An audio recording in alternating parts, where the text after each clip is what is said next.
17 September 2024 ના રોજ બપોરે લગભગ 3 વાગ્યાની આસપાસ ઇઝરાયેલના સંરક્ષણ મંત્રી યોવ ગેલેન્ટે અમેરિકાના સંરક્ષણ સેક્રેટરી લોયડ ઓસ્ટિનને ફોન કર્યો છે. લેબનાનમાં એક ઓપરેશન થવા જઈ રહ્યું છે.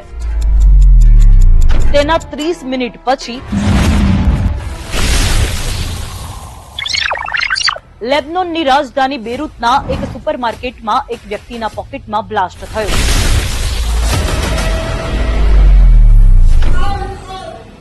તે જમીન પર પડ્યો અને પીડાથી ચીસો પાડવા લાગ્યો. લોકો તેને હોસ્પિટલ લઈ ગયા. હોસ્પિટલ પહોંચ્યા ત્યારે જોયું કે ત્યાં આવા સેંકડો દર્દીઓ હતા જેમને એક સરખી ઈજાઓ થઈ હતી. કેટલાકની કિડની બહાર આવી ગઈ હતી તો કેટલાકે બંને આંખો ગુમાવી હતી. સાંજ સુધીમાં ખબર પડી કે એક સાથે 3000 થી વધુ પેજર બ્લાસ્ટ થયા છે, જેમાં 12 લોકોના મોત થયા હતા અને 2800 થી વધુ લોકો ઘાયલ થયા હતા. બીજા દિવસે વોકી ટોકીમાં પણ આવા જ બ્લાસ્ટ થયા, જેમાં 14 લોકો માર્યા ગયા, જેના કારણે હિઝબુલ્લાહનું સમગ્ર કમ્યુનિકેશન નેટવર્ક નષ્ટ થઈ ગયું અને આની શંકા ઇઝરાયેલના માથે ગઈ. આ ઓપરેશનની સંપૂર્ણ કહાની બહાર આવતા કદાચ વર્ષો વીતી જશે. આટલા મોટા પાયે આવા ઇન્ટેલિજન્ટ અને સચોટ ઓપરેશનનું આયોજન કરવામાં મહિનાઓ કે વર્ષો લાગ્યા હશે. આજે મંડી મેગા સ્ટોરીમાં રિપોર્ટ્સ અને એનાલિસિસના આધારે આ બ્લાસ્ટ પાછળની કડીઓને જોડવાનો પ્રયાસ કરીશું.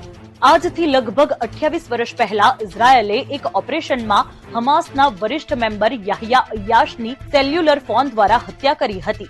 1990ના દાયકામાં અય્યાશ પર અલગ અલગ બ્લાસ્ટથી લગભગ 60 ઇઝરાયેલી લોકોની હત્યા કરવાનો આરોપ હતો.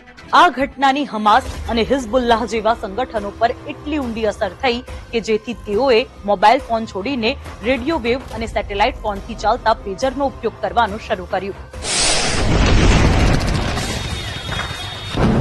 એ જ રીતે 7 ઓક્ટોબર 2023ના રોજ હમાસના હુમલા પછી ઇઝરાયેલી સેનાએ જવાબી કાર્યવાહી શરૂ કરી. ત્યારે હિઝબુલ્લાહે ફરી એકવાર મોબાઈલ ફોનના ઉપયોગને પોતાના માટે ખતરો ગણાવ્યો.